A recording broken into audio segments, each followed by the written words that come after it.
Hello, YouTubers. Today we're going to kind of take a look at the last part of this interwar period chapter, where we're talking about the authoritarian response to nationalistic problems that were happening mainly because of the Great Depression. So we're going to start with Italy and Mussolini. We're going to move to Germany with Hitler, Spain with Franco. In Latin America, we'll go to Mexico and Cardenas.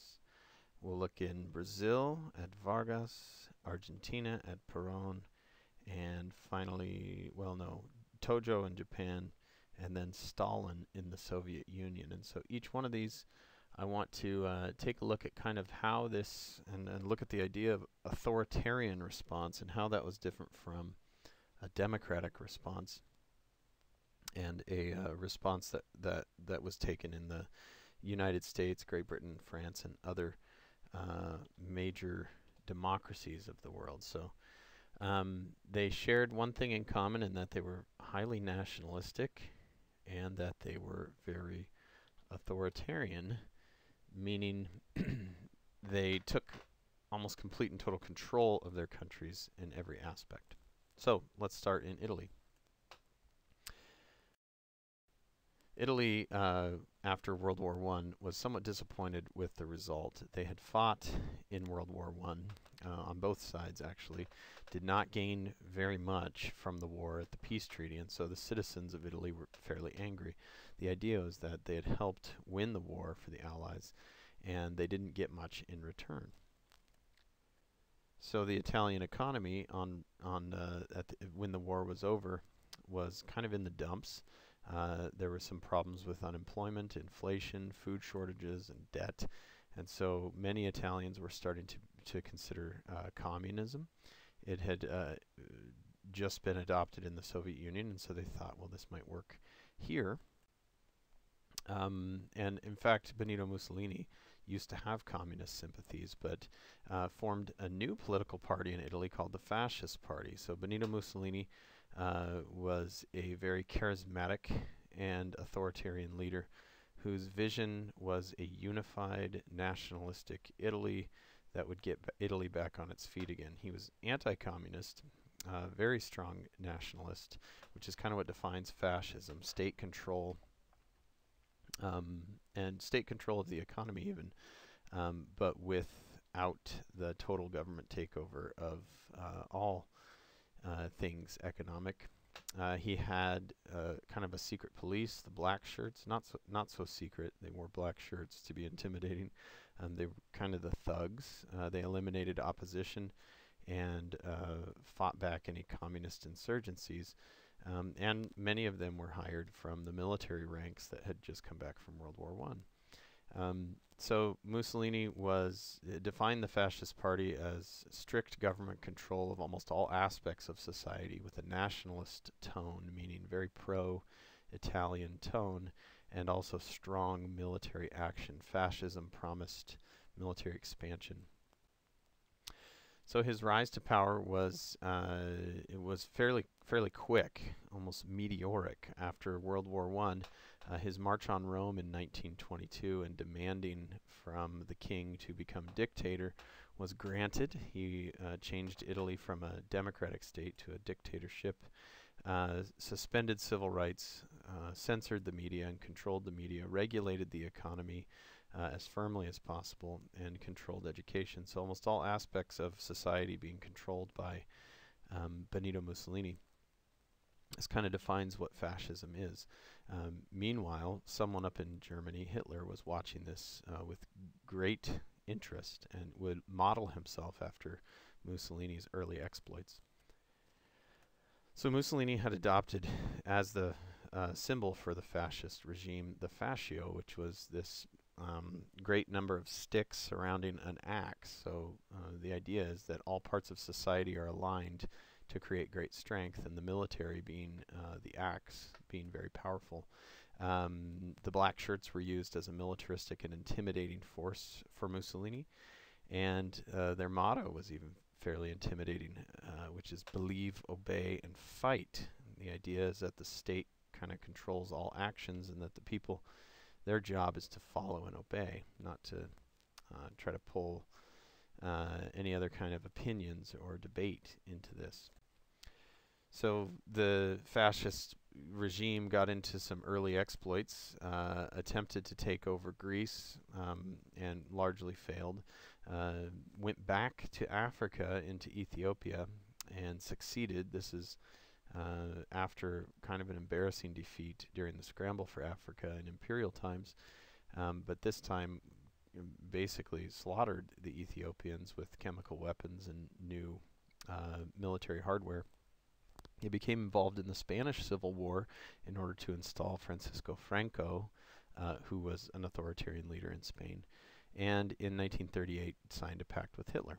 So this kind of sealed the deal for Mussolini, and Mussolini was a model for Hitler. So let's talk a little about Hitler. Hitler formed the National Socialist Party after World War I. Similar to Mussolini, he came back to a broke country which was in shambles. The citizens were all very mad. They had not been pleased at all with what had gone on at the Versailles Peace Treaty. They felt as though they had been given this impossible pill to swallow. So here's Germany depicted having to swallow these peace terms of the Treaty of Versailles and not happy about it at all. And so Hitler kind of was able to use these tensions and this unhappiness in order to propel himself to leadership using National Socialism or Nazism. So Adolf Hitler was an Austrian, born in Austria. He was an artist early on in his life. He joined the military and went to Germany to fight in World War I. After the war, he blamed the November criminals, he called them, were the German leaders who signed the armistice in November, and then allowed the Allies to kind of walk all over them at the Treaty of Versailles, and really wanted to build this strong Germany again. But how? It's a big question of how did Hitler accomplish this, especially knowing how this ended up. How was he able to get to this position? He did it through mostly legal means. He didn't form this new political party, but he joined it and quickly moved up in the ranks. He was jailed at one point in time and wrote his autobiography Mein Kampf, which outlined kind of his racial ideas as well as his ideas on how to get Germany back to where it needed to be, and completely ignored the Treaty of Versailles, which the Allies couldn't really do anything about. He was an extremely good speaker, very charismatic, rebuilt the army, ignored the debts that were required by the Treaty of Versailles, and very soon started to talk about German nationalism by claiming that the Germans were the master race and needed to inherit a large portion of the earth in order to take over and be successful again. Also outlined his theory of racial supremacy and his hatred of the Jews, which he used this common anti-Semitic feeling among Germans to eventually move Germany into the Holocaust, which is the deliberate extermination of Jews, European Jews, in concentration camps.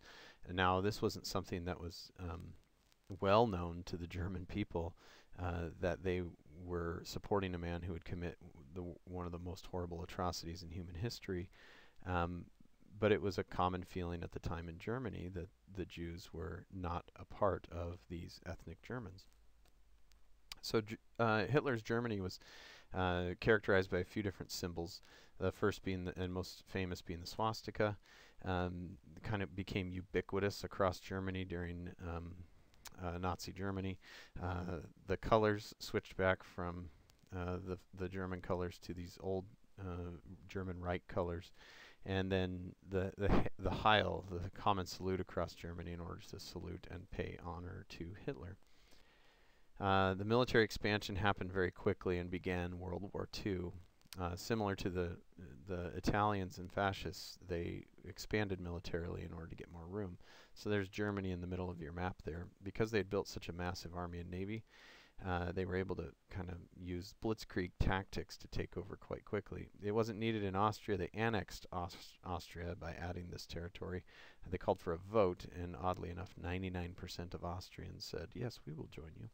Then invaded Czechoslovakia, where there was a fight against the Nazis, but the Czechoslovakians stood no chance. The rest of the world kind of watched and allowed this to happen. This is where the word appeasement comes into play. The rest of the world kind of appeased Hitler because they didn't want to get involved in another war. It wasn't until Hitler invaded Poland that the war started, and very quickly, within the year, Hitler was able to take over almost all of Northern Europe, including France, and kind of dominate the European continent for the next 4 years until the successful landing in 1944 at D-Day. So what else was going on? The Spanish Civil War had happened prior to World War II breaking out.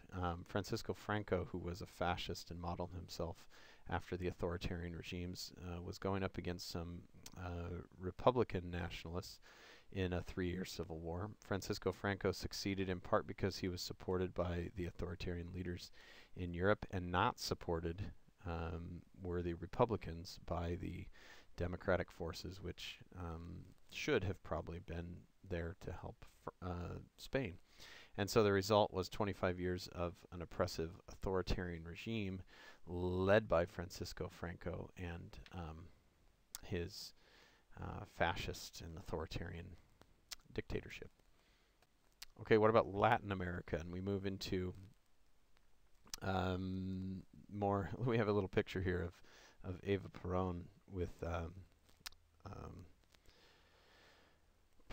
Juan Peron down at the bottom here, and we see that we'll get to that in just a second, but let's start in Mexico. In Mexico, Lázaro Cárdenas became president in the 1930s and was very much concerned with bringing liberal changes to Mexican government. So kind of nationalizing the Mexican economy as much as possible, which means eliminating foreign intervention, getting rid of the influence of the United States and other foreign oil companies especially, redistributed land to peasants, helped with education, especially in the rural areas, and began communal farms in order to help get agriculture back on its feet, and was viewed by the Americans, especially by the U.S., as a extremely liberal, almost communist leader.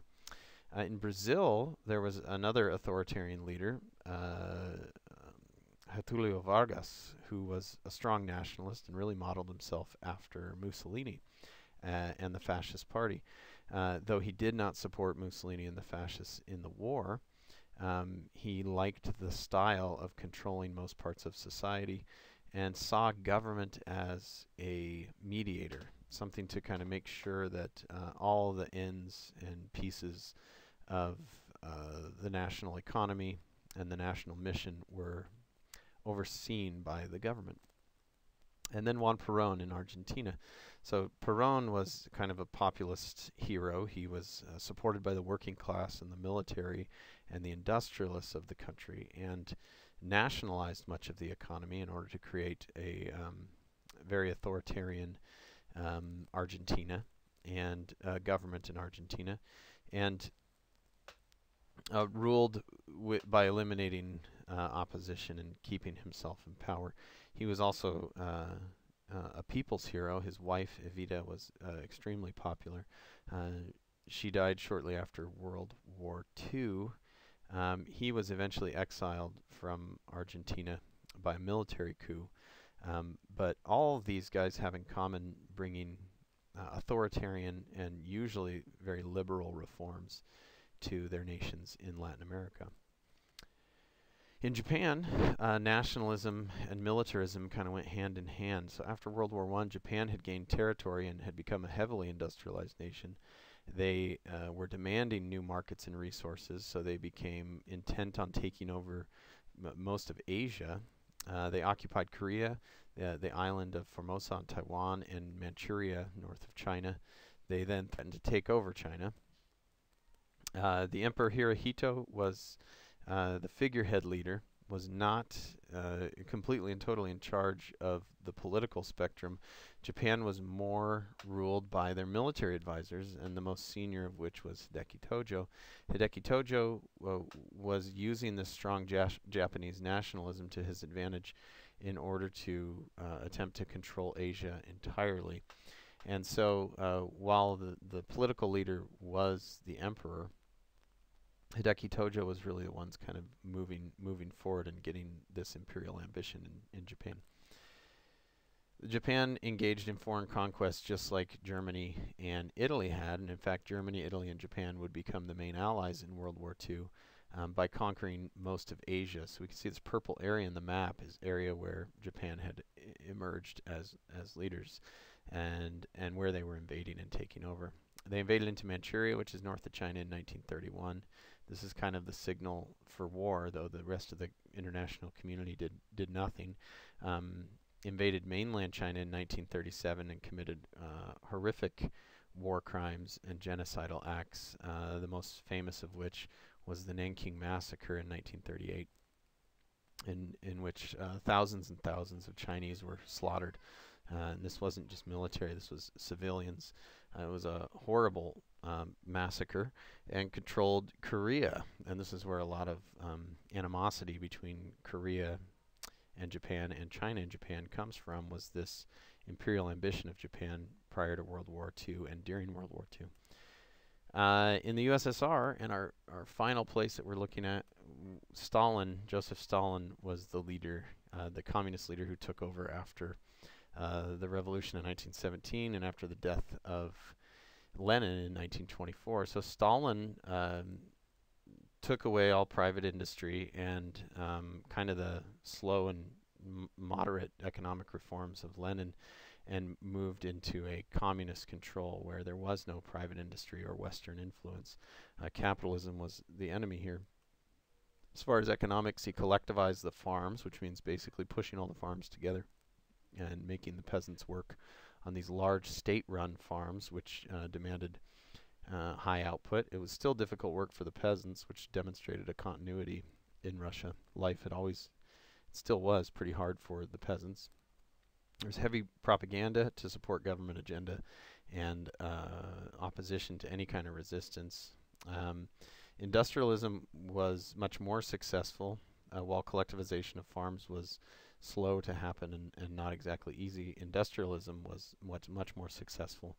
The state ran 5-year plans, and the 5-year plans were basically Stalin's goals for getting industry in Russia up to a major point and getting them to be competitors with the rest of the world without actually using the rest of the world. So they became quickly the 3rd largest industrial power in the world, and